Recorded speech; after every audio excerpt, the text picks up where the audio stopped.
So, guten Morgen zusammen. Ich bin jetzt mal wieder auf der Strecke und zwar die Fahrradsaison hat ja wieder begonnen und ich radel an den Bodensee runter.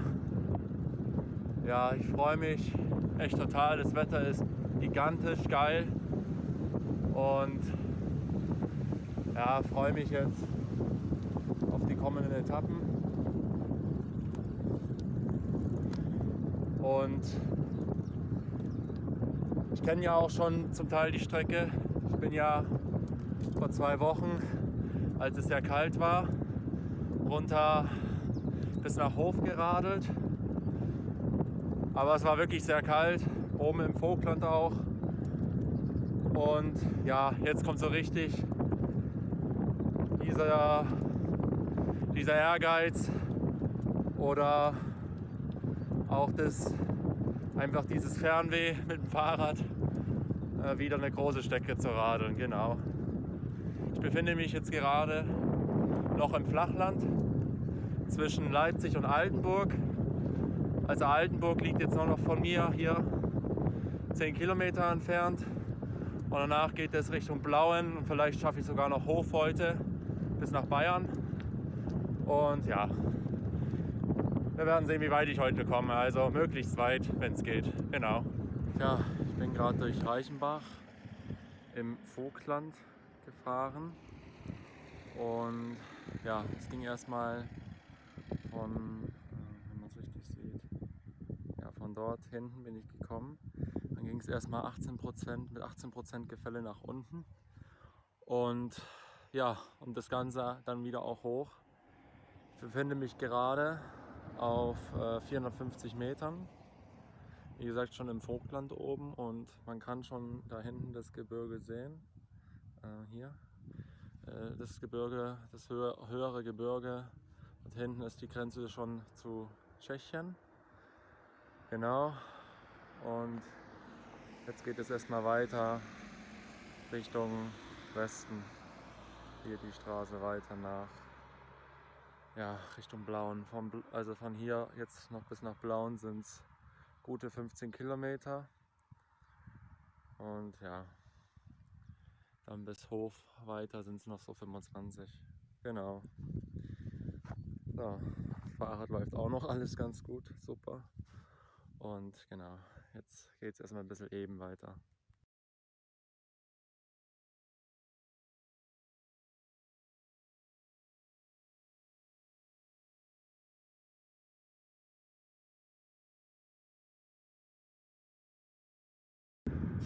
Ich bin an der Grenze zwischen Ost und West angekommen. Yippie. Jetzt geht es dann ab nach Bayern weiter.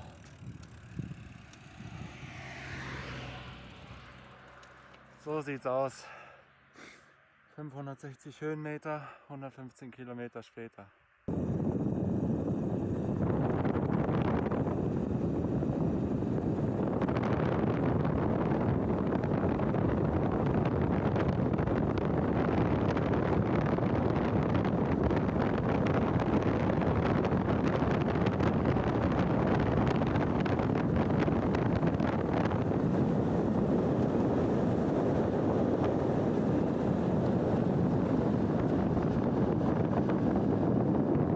So, ich habe es relativ weit geschafft heute. Ich bin heute ein bisschen mehr als 140 Kilometer geradelt.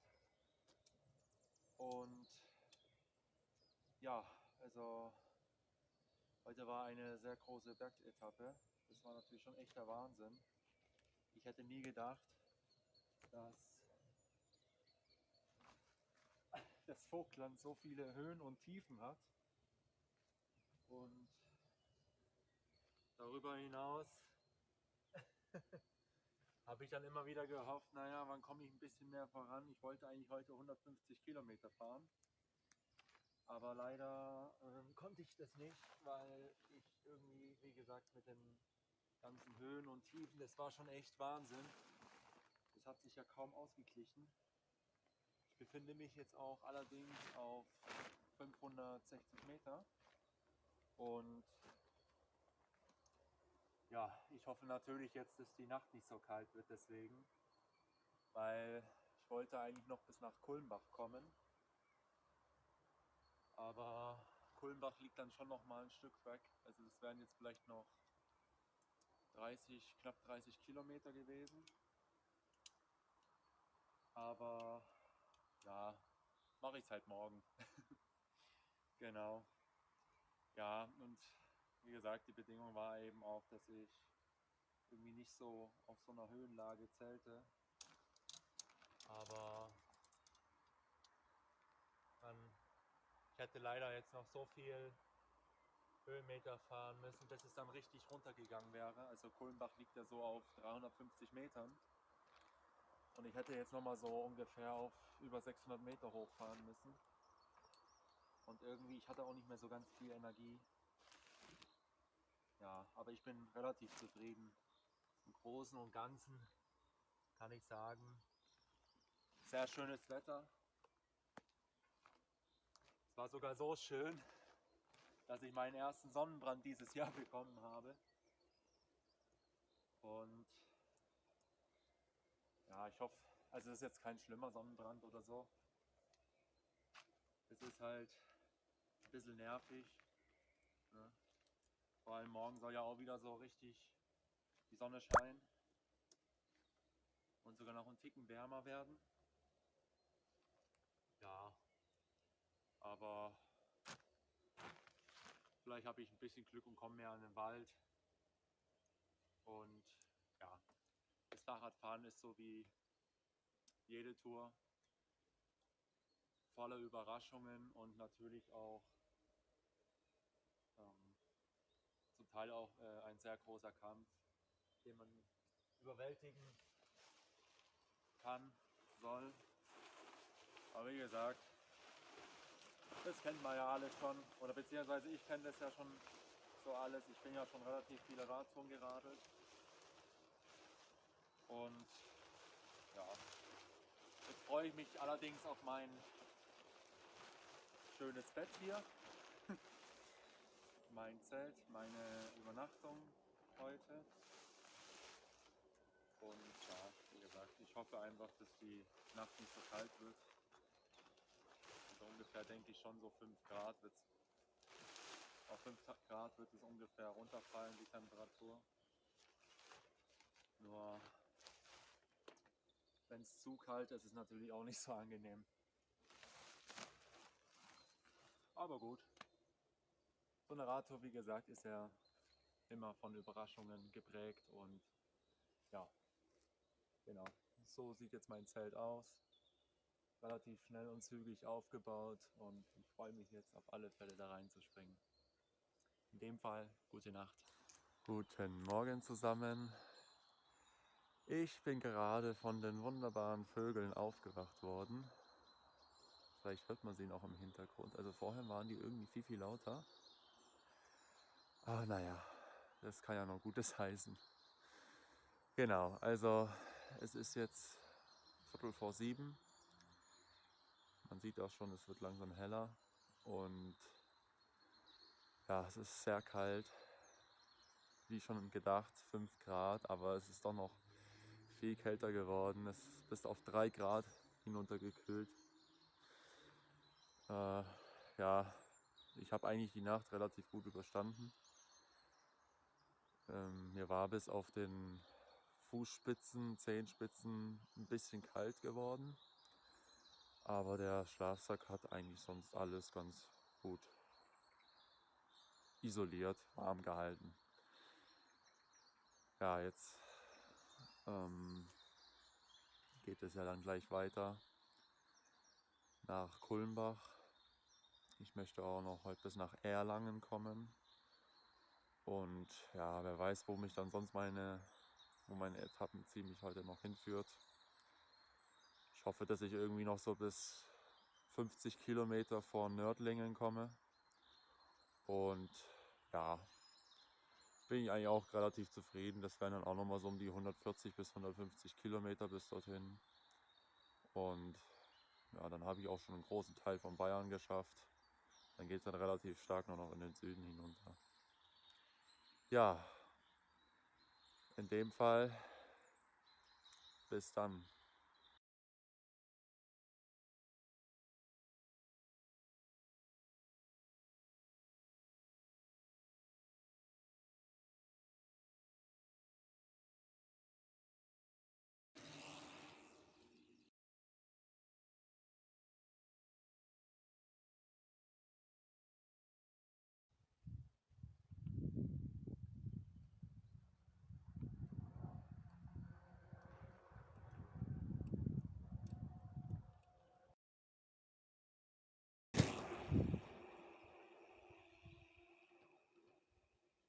Wenn ich dann Erlangen erreicht habe, ist so heute mein Etappenziel die 40, 50 Kilometer vor Nördling. Das wäre natürlich echt klasse.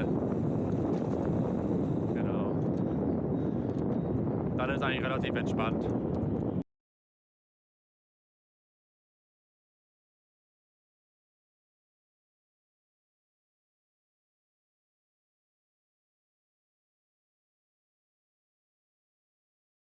So, guten Abend zusammen. Oh, pardon. Also, ich komme sehr gut voran, mal wieder. Nee, ja, ich komme eigentlich relativ gut voran, ist schon richtig, nur ich hatte jetzt relativ viel Gegenwind gehabt und es war echt verdammt heiß, als ich dann unten so in dieser Metropolregion war. Erlangen, Forchheim und ach mein Gott, wie das alles heißt. Ja, und Nürnberg, aber nur ein kleiner Teil an Nürnberg vorbeigeradelt. Ich suche mir jetzt demnächst einen Schlafplatz, so in ungefähr 10 bis 15 Kilometern. Und ja, bis dahin werde ich um die 165, 170 Kilometer geradelt sein. Es ging natürlich sehr viel bergauf, bergab und ja, schlaucht natürlich schon, aber ich weiß nicht, ich habe noch Bock zu fahren. Ich bin relativ fit noch. Es ist ja auch erst Viertel vor 8 und die Sonne ist ja auch gerade untergegangen hier. Ja, ich werde mir jetzt dann einen Zeltplatz suchen, eine Unterkunft und dann hören wir uns morgen wieder. Macht jetzt gut. Gute Nacht.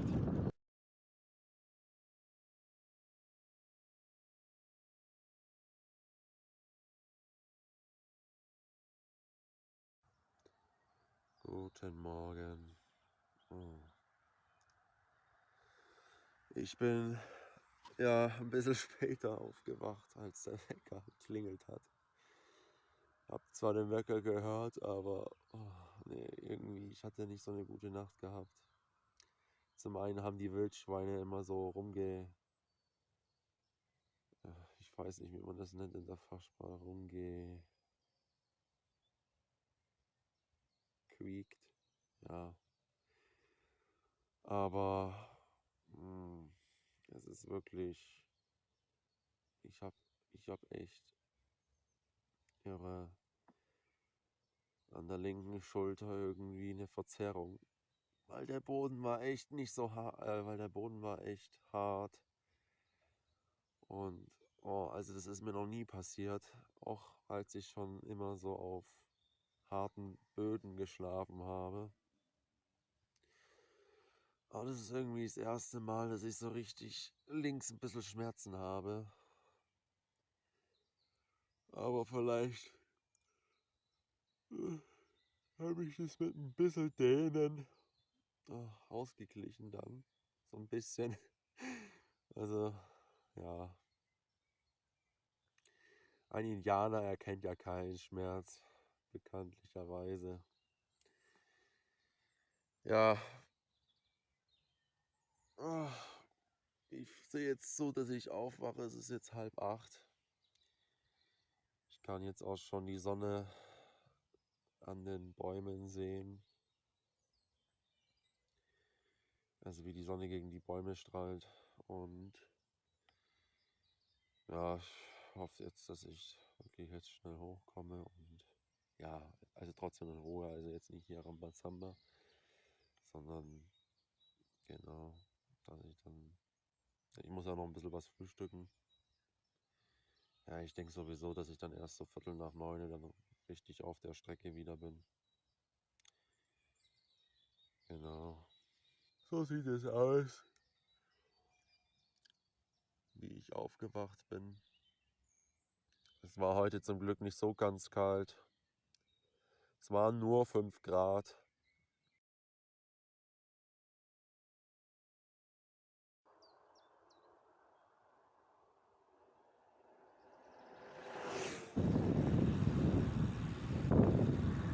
Es müsste Nördlinger Ries sein, der Meteoritenkrater. Jawohl, Bade-Willeberg.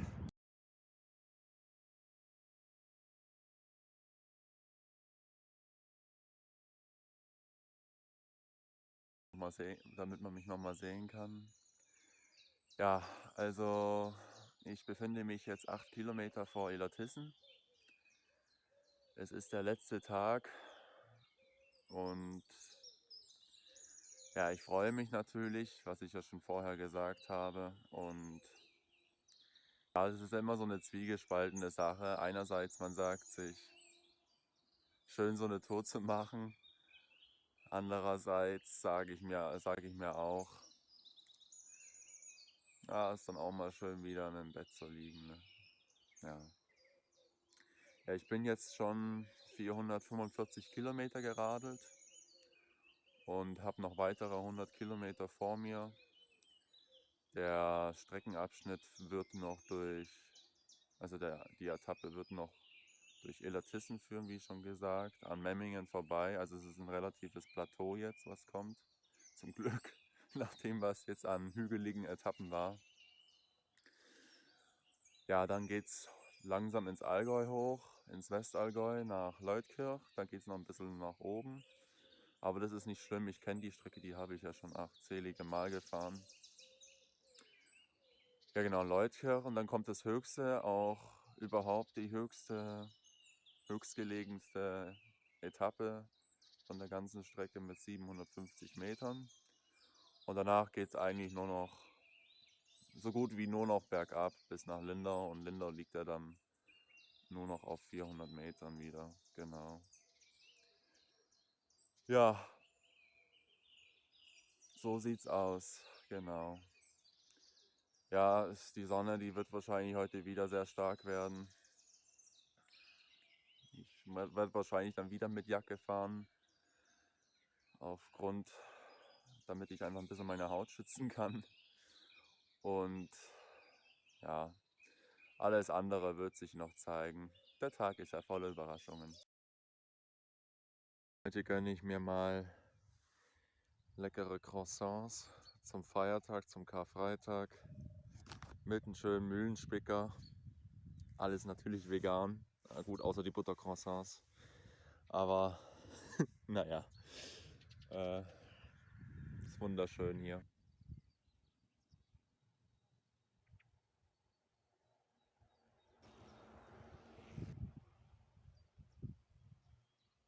Dann ist das nicht schön hier. Ja, und so schnell bin ich auf 700 Meter fast. Das ist der Wahnsinn. Das ist echt ein Traum.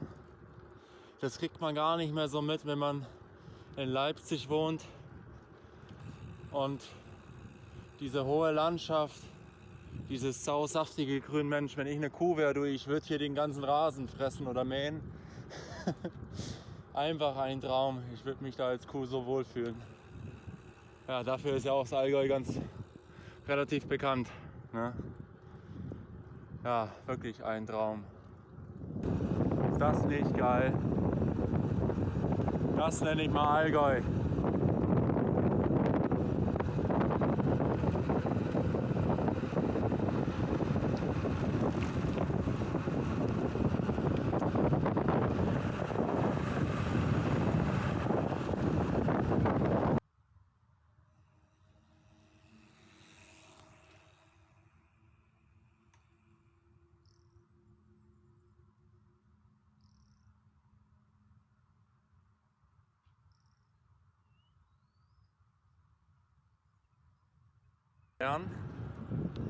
Ich bin jetzt schon seit 532 Kilometern unterwegs und ich fahre die Strecke zwischen Wangen und Lindau. Das war mal meine ursprüngliche Schulstrecke. Die bin ich 6,5 Jahre gefahren. Vom Bodensee hoch ins Allgäu und ja, die fahre ich jetzt gerade hier.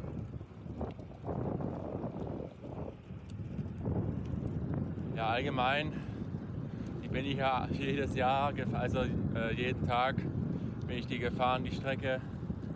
Und ja, ist schon irgendwie der Wahnsinn, wenn man gerade diese Strecke wieder fährt. Und das, obwohl ich jetzt nicht aus Wangen komme, sondern aus Leipzig, ist natürlich schon irgendwie, ist schon ein bisschen emotional. Doch, es macht mir echt Spaß gerade. Genau. Wie gesagt, Lindau liegt jetzt nur noch 50 Kilometer entfernt bis zum Leuchtturm und genau. Da kann man Lindau sehen und im Hintergrund auch der Bodensee. Und ganz leicht mit dem Auge kann man noch die Schweizer Berge sehen. Also gleich direkt hinterm Bodensee und hinter dem diesigen Wetter. Ne?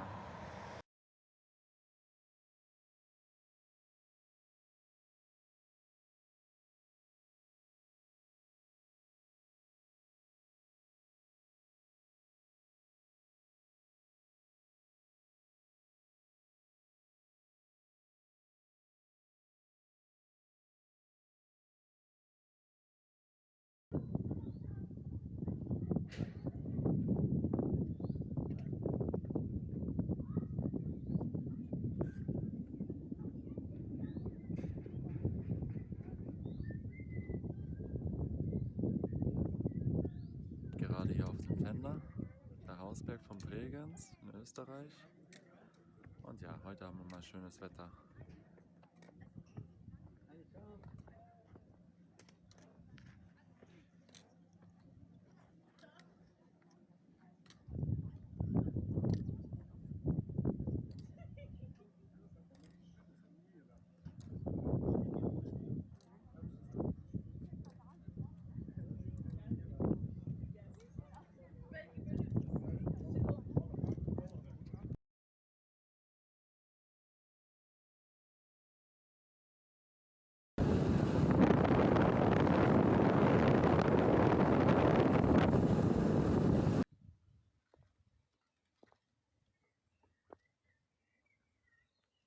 Schöne Wasser herkommt.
Auf dem Weg nach Ulm und ja, ich habe jetzt Lindau verlassen, ungefähr 60 Kilometern und ja, es war echt eine schöne Zeit in Lindau, hat mir sehr gut gefallen.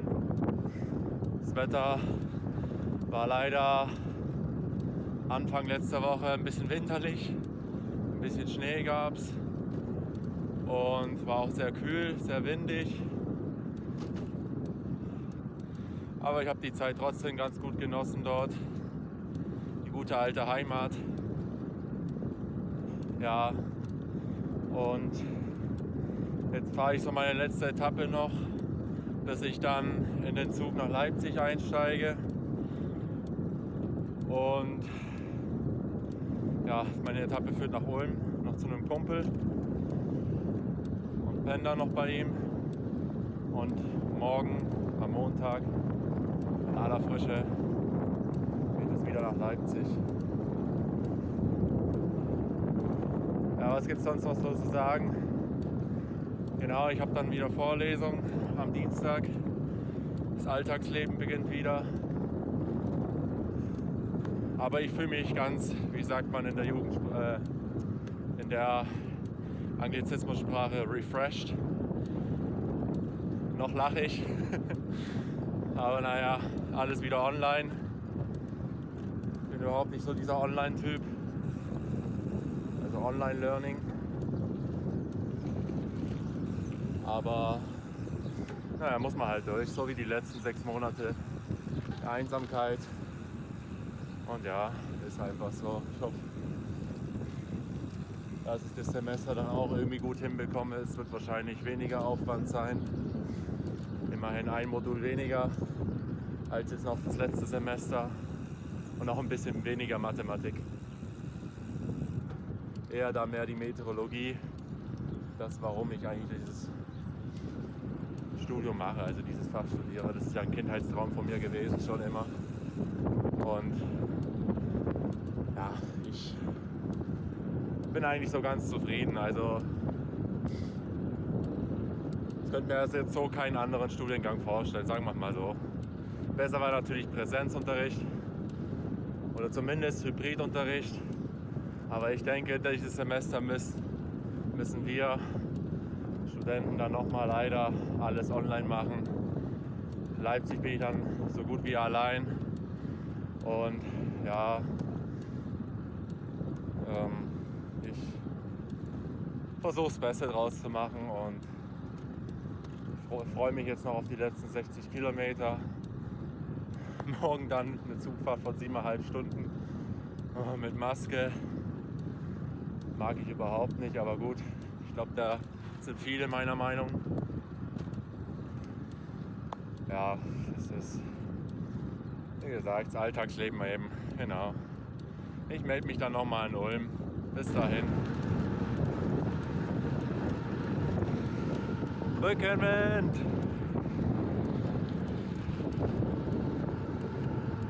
Und noch 40 Kilometer bis Ulm.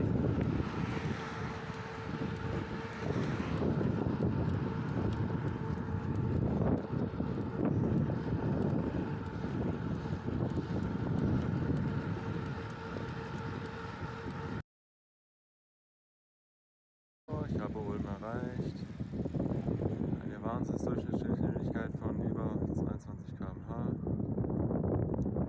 Und ja, 122 Kilometer sind es jetzt.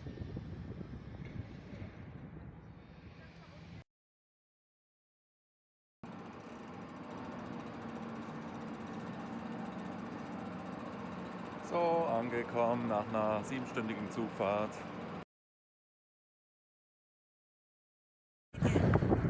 So, jetzt erreiche ich Böhlen. Jawohl, sind nur noch 8,5 Kilometer bis nach Hause.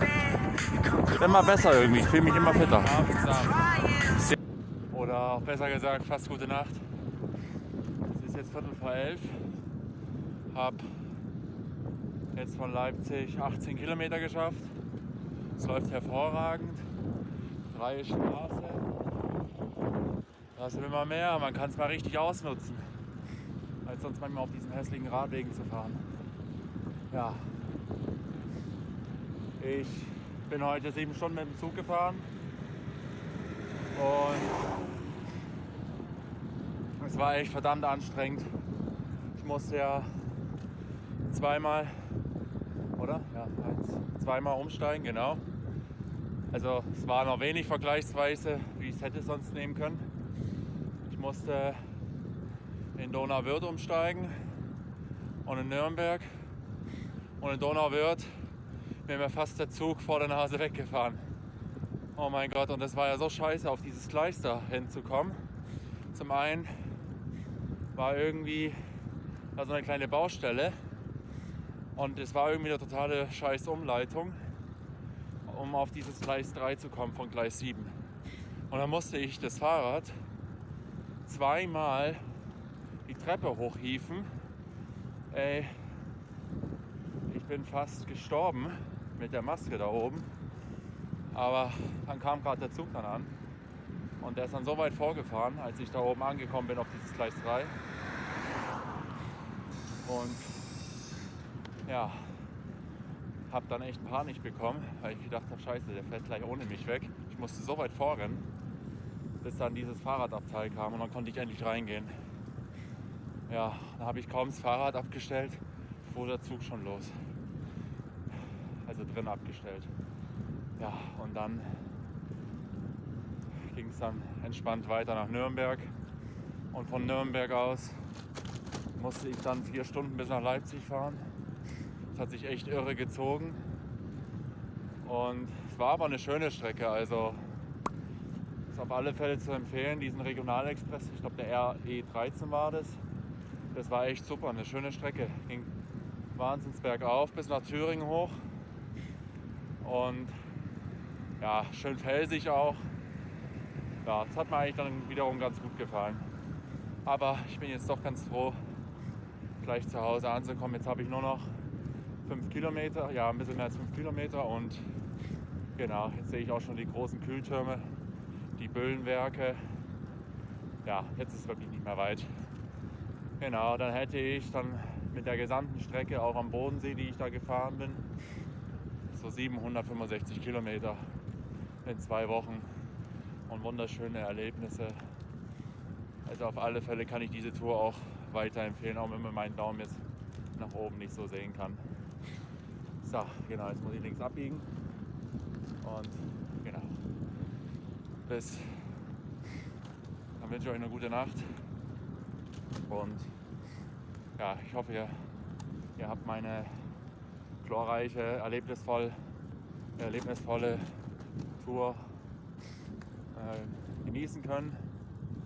Und ich gebe euch auch gerne Ratschläge, falls ihr mal auch in dieser Umgebung sein sollte, also Empfehlungen, was man da befahren kann, also übers Vogtland und so. Falls ihr diese Tour auch mal fahren wollt, von Leipzig aus am Bodensee runter, kann ich auf alle Fälle euch weiterhelfen. Genau.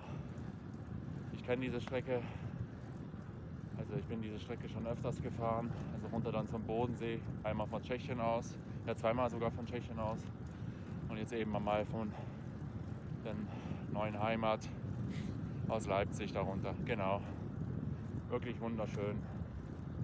Alles da, ich wünsche euch eine gute Nacht, schlaft gut, tschüss.